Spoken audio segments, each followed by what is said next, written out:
What is good, YouTube? Welcome back to the channel. I'm your host Joshua from Rage Reviews, and in today's monthly pitch video, I will be giving a pitch for The Incredibles 3.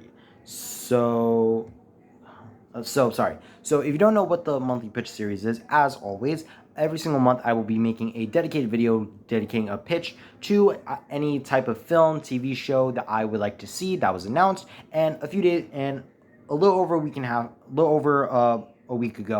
D23 happened, and at D23 we got the official announcement that Incredibles 3 is in the works.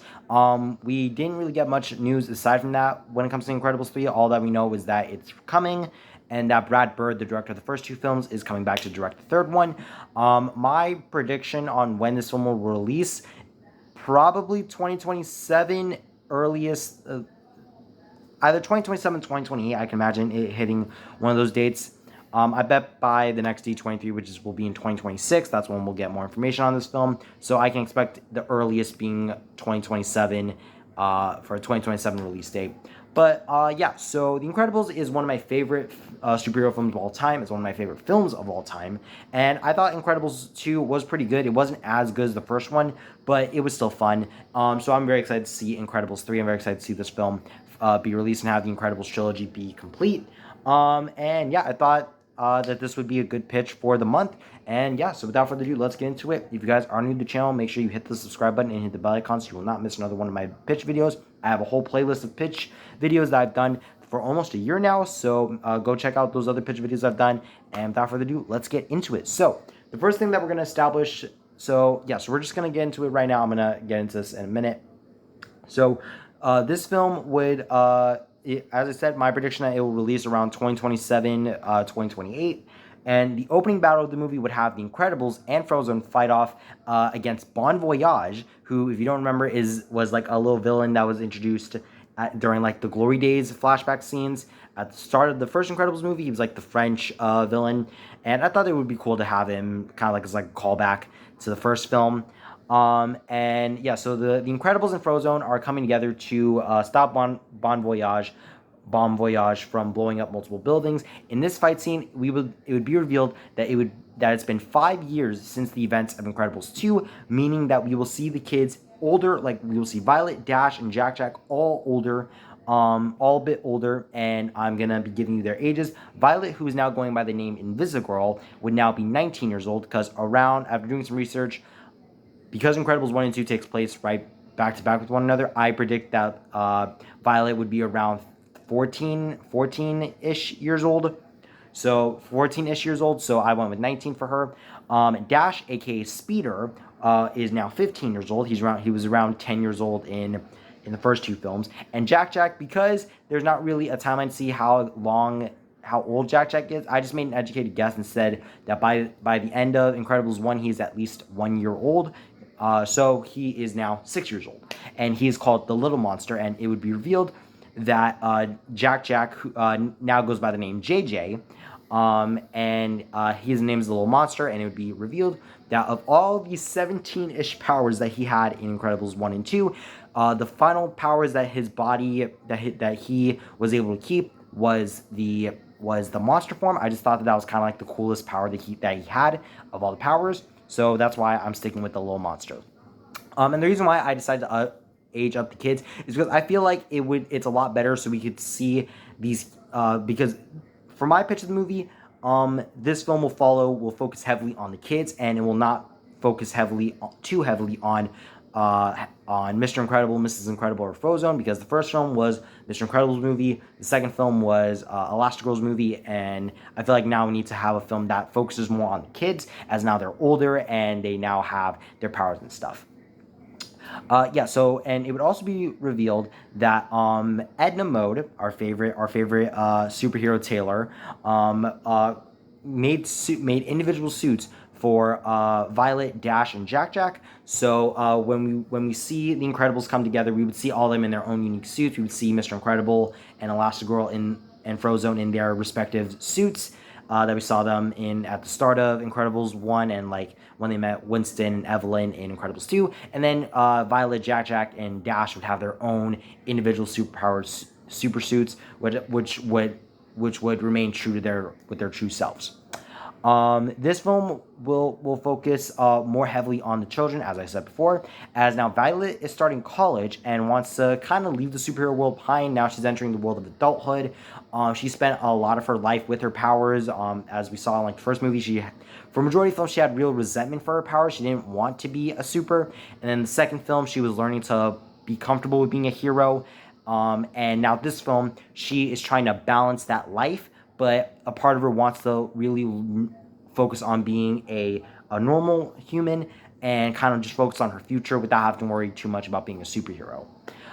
Dash, on the other hand, wants to focus purely on being a hero, and Dash is very head first, gun ho, think, act now, ask questions later type of guy. The same character, same person we would see in the first two films. Dash's arc for this movie would kind of have some sort of resemblance to Spider-Man, where when Peter Parker first got his powers, he would always like try to use it for his own benefit, but then after Uncle Ben dies, he learns responsibility and all that stuff, yada yada yada. Dash would have that same sort of arc without the dying part, but he would basically learn responsibility. Excuse me. And learn that being a hero isn't all about the powers. It's not all about looking cool. It's about actually doing good and helping people, which Dash already knows. But when it comes to him being a hero, he really likes to focus more on the power side of it and not necessarily the responsibilities that come with it.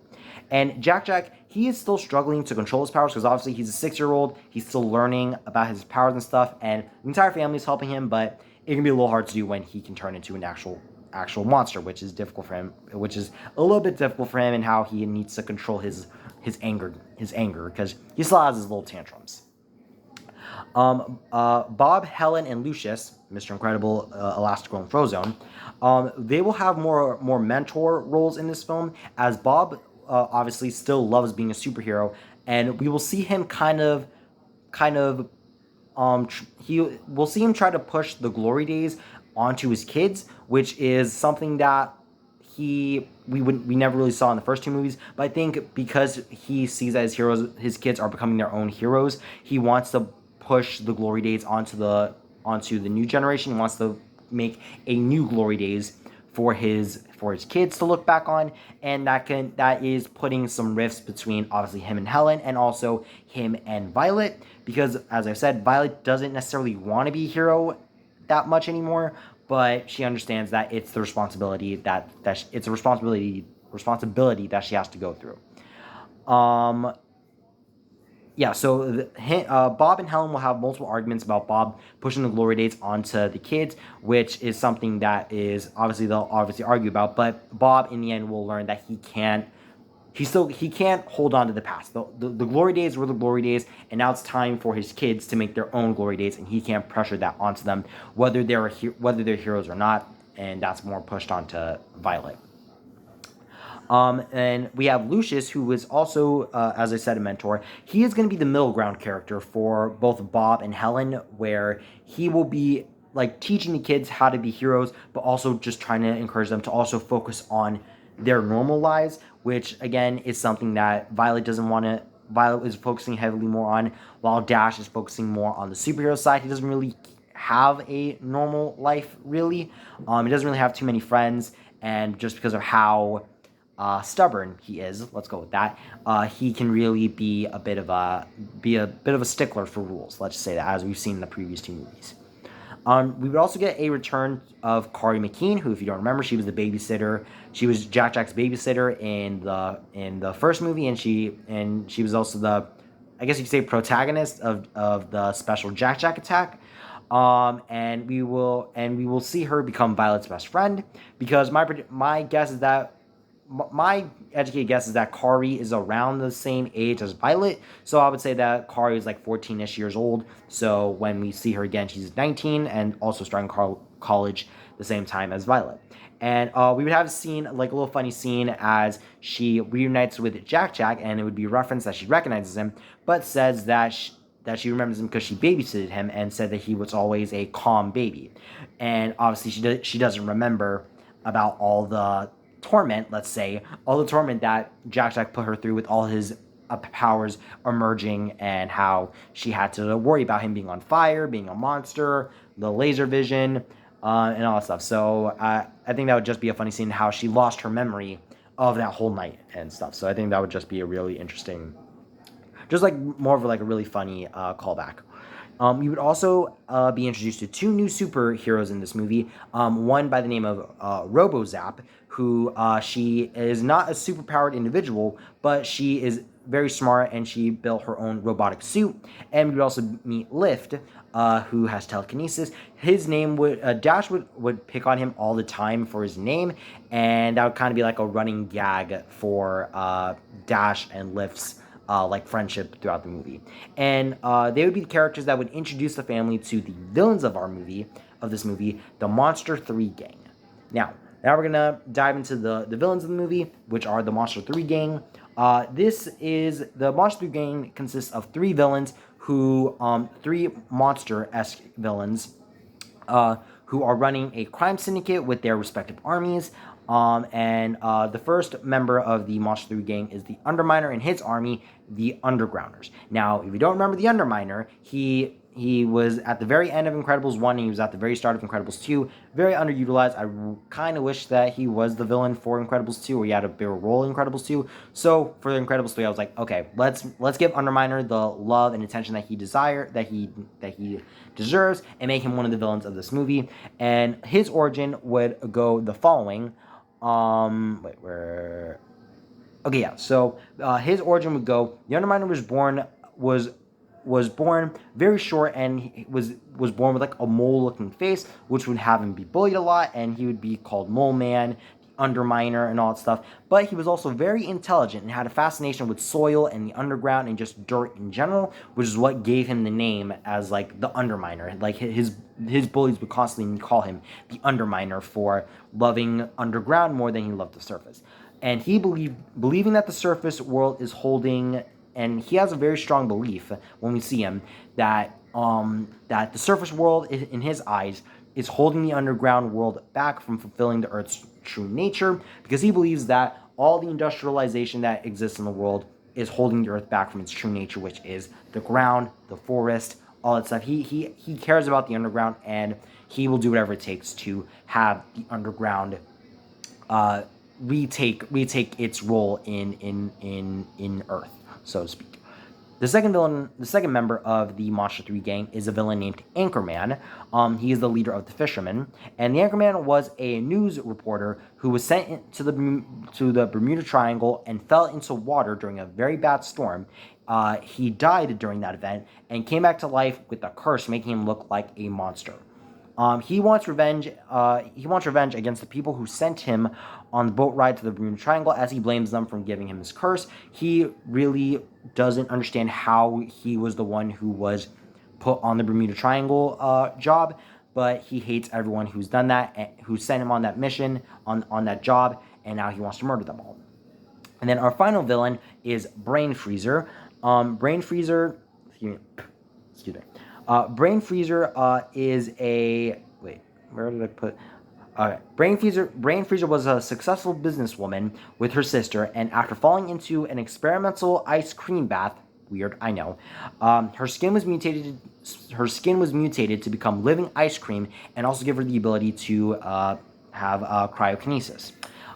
So she turns into a living ice cream monster, and she is kind of our most sympathetic villain because she actually wants to cure herself. She's been trying to figure out ways to cure herself and make her better. She is the leader of the Freezer monsters, and she is one of the villains that is trying to cure herself. However, crime is the only way that she's able to do so, and she feels like she has no choice.